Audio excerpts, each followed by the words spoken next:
Welcome to Sage Advice, a series where we interview and showcase our wonderful advisors at the Florence Belsky Charitable Foundation. I'm Rivka Rivera, Associate Director and host. And here at Sage Advice, we believe that each one teaches one. And in that spirit, we have a very special guest today, Peter Heller. Peter Heller is a nonprofit fundraising consultant and founder of Heller Fundraising Group. With over 30 years in the nonprofit world, Peter Heller has raised millions of dollars for many organizations, while also strengthening their strategic and financial assets. His firm's current consulting success is bolstered by the team of hands-on professionals that he brings to the table, his extensive experience as a development staff member prior to launching his own firm, and his deep experience working on cultivating individual donors. He understands the client's needs not only from the outside looking in, but vice versa. Peter is also a Flowbell advisor. Welcome, Peter. Thank you, Rivka. That introduction does indeed make me sound very special.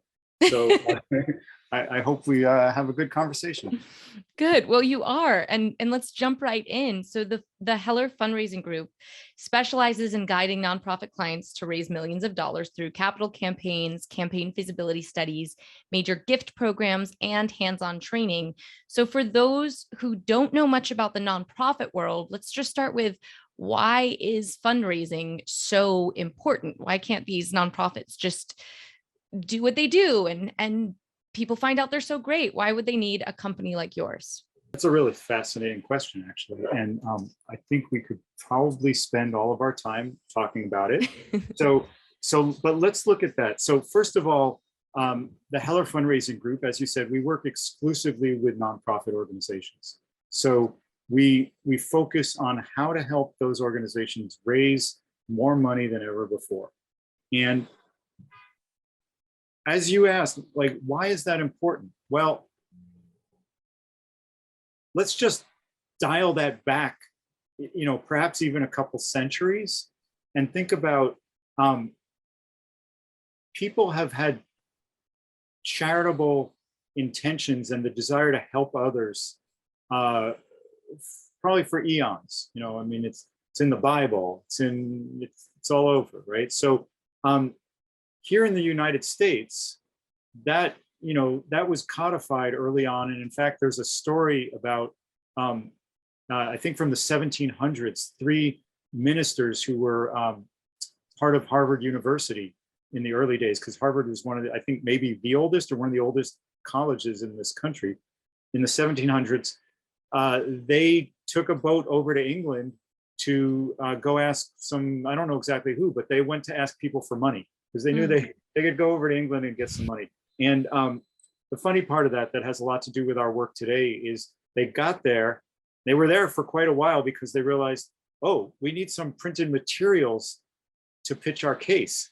And so like there was an actual, I haven't seen it, but there was, and I can't remember the name of it off the top of my head, but there was an actual like brochure that was printed, back in the 1700s to ask for money in England, which is, it's funny because that's a lot of what we do. We help people write what's called their case for support. So my point is that there's a charitable intention in human nature, but there's also then this, in today's world, in the US and in a lot of other countries, this legal structure where if you want to do good in the world, you create a nonprofit, and that nonprofit has a number of income streams. It doesn't have to only be fundraising. It can be like a university is a nonprofit, like Harvard, other universities. They get a lot of money from tuition, from research, but they still really depend on the charitable intentions of others. So it's an interesting thing to think about. Why isn't our world set up so actually most of government money goes to nonprofits and maybe the military has to raise money? That's a question not for today, but yes. You get the idea.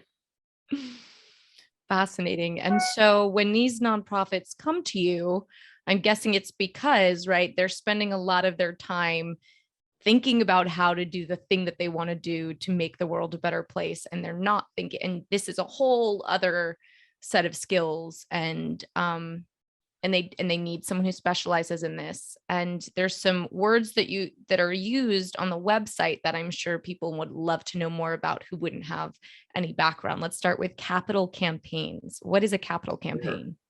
Right. So I'll just say that the nonprofits who come to us, it's a broad spectrum. There's very well known names like Amnesty International, National Audubon Society, and others. And then there's startups who, have never done fundraising and are just figuring it all out. So depending on I guess what I'm trying to say is there's a broad range of experience with fundraising, and they come to us because they have some specific challenge to solve. Sometimes the challenge is we don't know how to get set up with fundraising, so help us get going from the start. Other times is like I'm about to address now. We have a capital campaign, and we need some help with that, even though we've been around for a while and know how to do regular fundraising. So a capital campaign, as we describe it at the Heller Fundraising Group, is any project that a nonprofit is going to do that's above and beyond its regular annual fundraising. Very frequently, that involves a physical space. They're going to renovate a school, build a new place for social services, something with physical space. It can often involve like, okay, here, we're at this level of programmatic stuff generally, and we want to get to this level, so we need a campaign to get that jump started. And then the other thing that it involves, which some of people may have heard of, is the idea of endowment, which is a whole other thing to discuss, but that's kind of funds that get invested. Right. So that's what a capital campaign is about. And the reason that nonprofits, young and old, come to us for those is that it not only does it require certain skill set, but it requires extra work beyond day in and day out fundraising, so that it's very common for even a well-established nonprofit to get some extra help with a capital campaign. That's very clarifying. So it could even be a special project. Let's say that was the term that came to my mind. Yeah. Okay. So like you've got social service organization in a small town that's already doing a really good job helping a certain segment of the population in that town, and now they want to add a new program. And there's a number of ways you can do that, but one is, can we ask our donors to front load that for a 3-year period by raising an extra $5 million, and then there'll be other resources to fund it or something like that. Fascinating. And so you mentioned you also have startups that come to you as well, or companies that are probably newer and don't necessarily already even have donors or a mailing list of donors. They're just trying to figure out how to get that consistent donor class, if you will, going. What are the early challenges in that? And what are some things that you advise early on? That's a great question. So I actually, we've been dealing with this a couple times in the last couple weeks. I'll give you the quick answer where just through connections, people have come to us and said, we've got this nonprofit and we want to take the next step in fundraising. We've done a little of this and a little of that. And the main thing I almost always suggest is build what we call your natural networks. And by the way, I want to make a little plug. If anybody who's watching this, you go to the hellerfundraisinggroup.com. On our homepage, there's a free tools button, and you'll get some great tools, including this thing that I'm talking about, which is your natural networks. Very cool. Some people have the misconception that a fundraising consulting firm is going to bring them a list of donors. And there's a whole lot of reasons for that misconception. But what we do is we really introduce nonprofits to what we like to call the people they already know. And that's kind of a weird thing, right? Well, why do you want to introduce us to people you already know? Well, we're not really going to introduce you. We're going to help you figure out how to connect with them around your fundraising needs. So we help people develop their list of their natural networks, either through board members, through professional connections, through, it can even be your neighbor, it can be relatives. You just need some sort of list of like 10 to 25 people to just get started. It reminds me, I'm very familiar with crowdfunding campaigns for film, and the idea that you do start with your core network and you build out from there, but how crucial that is. But there's a lot of learning about storytelling and marketing and communication. So it sounds like that's something that your company has hands-on guidance with as well. Is it fair to say you do a lot of PR? I mean, it feels like this probably encompasses a lot of skill sets. Yeah, it's interesting. We don't do a lot of PR.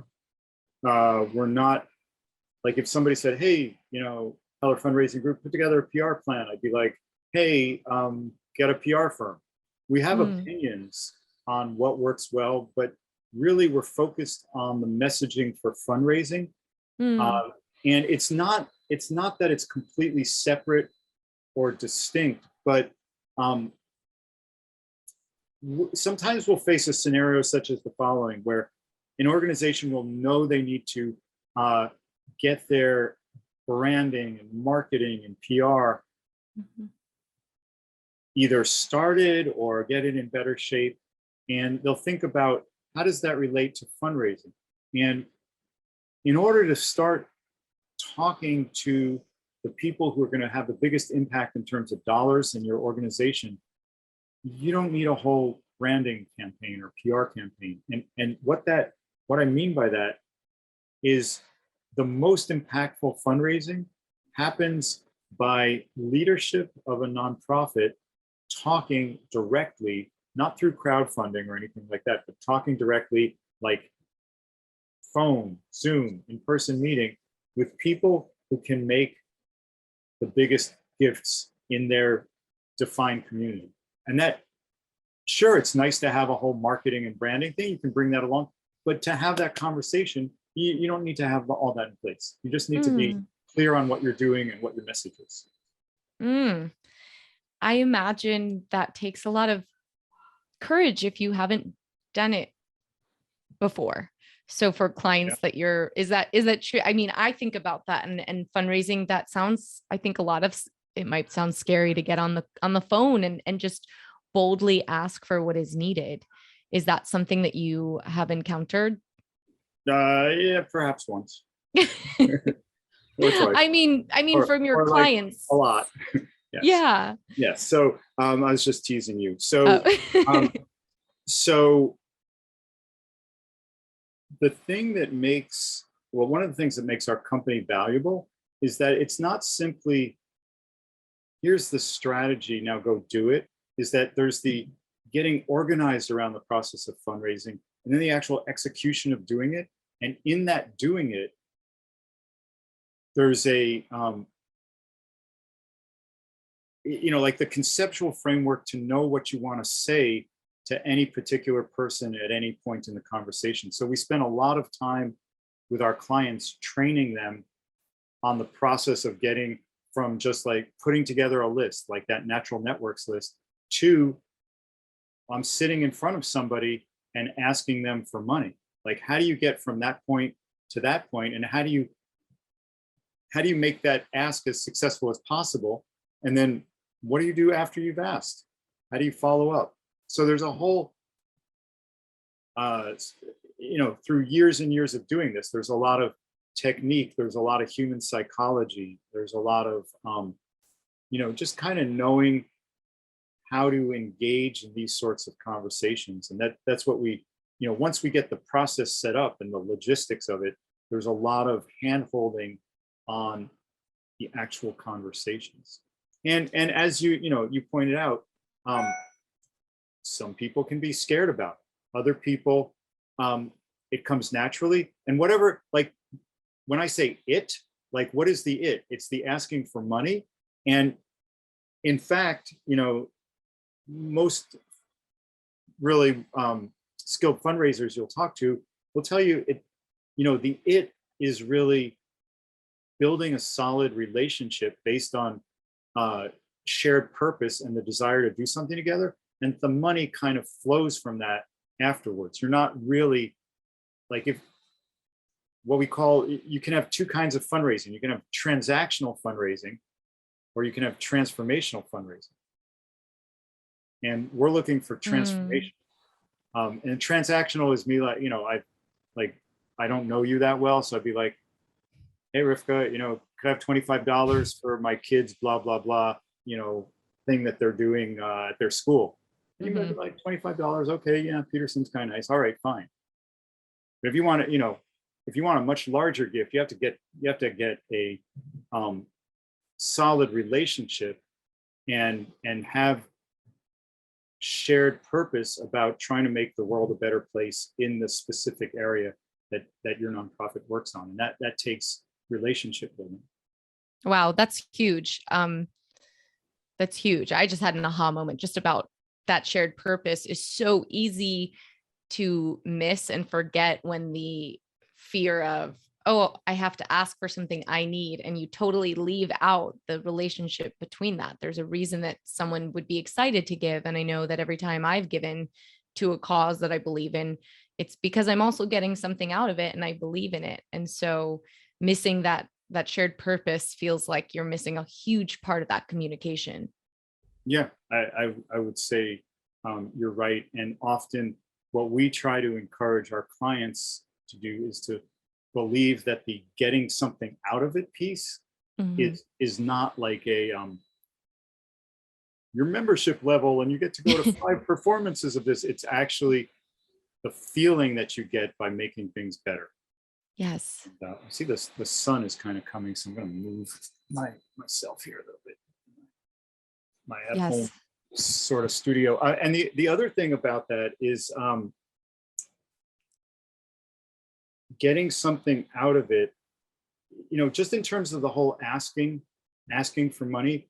Um, if you step back and think about it, we're all asking for things all day long for, many of us in lots of different situations, and we're trying to influence other people, and we're trying to influence them hopefully, mostly in a positive way. So this is simply, it's a form of asking. And it's also, in the nonprofit world, you're never asking for yourself. So it's really being able to step back and recognize that, and help the person that you're talking to understand the same thing. Mm. So, how did you get into this work? What was your why? What was your passion for this? You're the founder of this organization. I know that you have a whole history before this, but what led you into this work? Totally accidental. Um, Really? uh, yeah, well, I think the interesting thing is I got into nonprofit fundraising in the 80s. And at that point, like, if you were in high school or college, like, never mind like fundraiser, but nonprofit employee was not on the horizon for anybody like in my demographic. I don't think it, doctor, Right. lawyer, blah blah blah, wasn't in there. So, but today, a lot of young people are actually aware of the nonprofit world and are interested in fundraising careers. But I got into it because just by accident, I was living near my alma mater, College of the Atlantic in Bar Harbor, Maine, and a friend of mine was running the development office there, and it's like, I was kind of looking for a job. So I was like, oh, I could do this. And one thing led to another. And it fit my personality well in terms of the combination of analytical skills and people work. Mm. And then I started the company about 18 years ago Oh, after wow. working about 15 years um, at large universities, and then sort of transitioned to running this company. Are there any moments, big wins, or I'm sure along those 18 years for yourself as building this organization, you've learned things, but are there any kind of stories or clients that have stood out? Well, I like it when our clients are super successful. that always feels good because, I'm one of those people who wakes up in the morning and goes, oh my God, how do I make sure my company's running?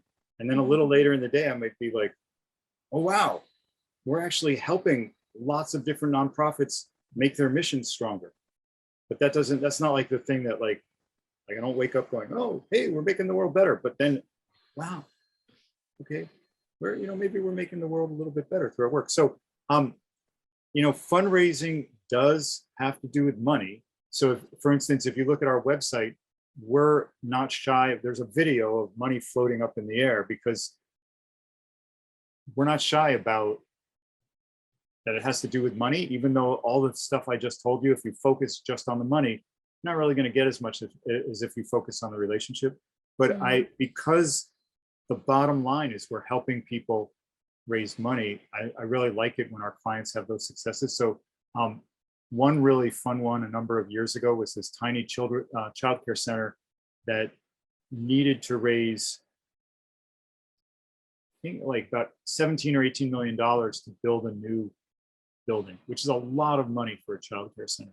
And they went to a very, very wealthy family in their community who was already very involved with them. And we knew that unless the three families that we'd identified already that were probably the wealthiest in their community would make substantial gifts, that would probably, they probably should not sign a deal and move to this new property, that they'd have a really hard time affording it. So just switching my camera. Okay, so this is really funny actually. So and successful. So the executive director of the organization called up the wife of the family, and he said, we've identified the property we want to move to, and it's going to cost $2 million to buy it. And she said, oh, that's not a problem. So, so whereas I just I played that little game with you before of like, Rivka, can you give me $25? So if I played that game with her threshold was 2 million, like just for a phone call, right?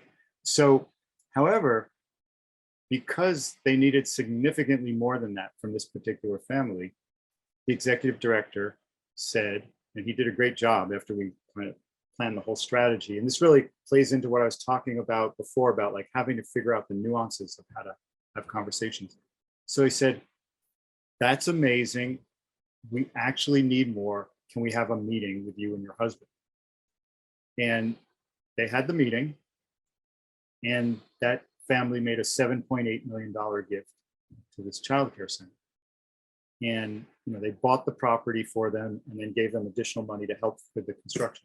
So that, and actually when the whole thing was over, they'd given another $1.5 million. So I haven't added it all, but a really big gift, completely unexpected, but completely needed. Wow. And my favorite part was just like the $2 million over the phone. Wow. That's gotta feel good. That's a great story. So yeah, that's the sort of thing that I get excited about. So as you said, you've had this company for 18 years, where I'm sure you've seen lots of shifts in the landscape with nonprofits, with where the role fundraising plays, what people are willing to donate. Where do you see the landscape today? Right at this very moment, we are not in a significant downturn or anything. I mean, for better or worse, the wealthy got wealthier over the pandemic. Yeah.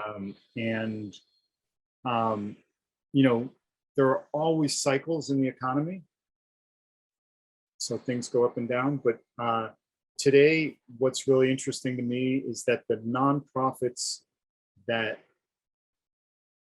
did not put their heads in the sand during the pandemic and really focused on figuring out how their mission is relevant to their community and to the future of humanity in their own way. And I don't mean they had to be like frontline COVID folks, although that was really vital.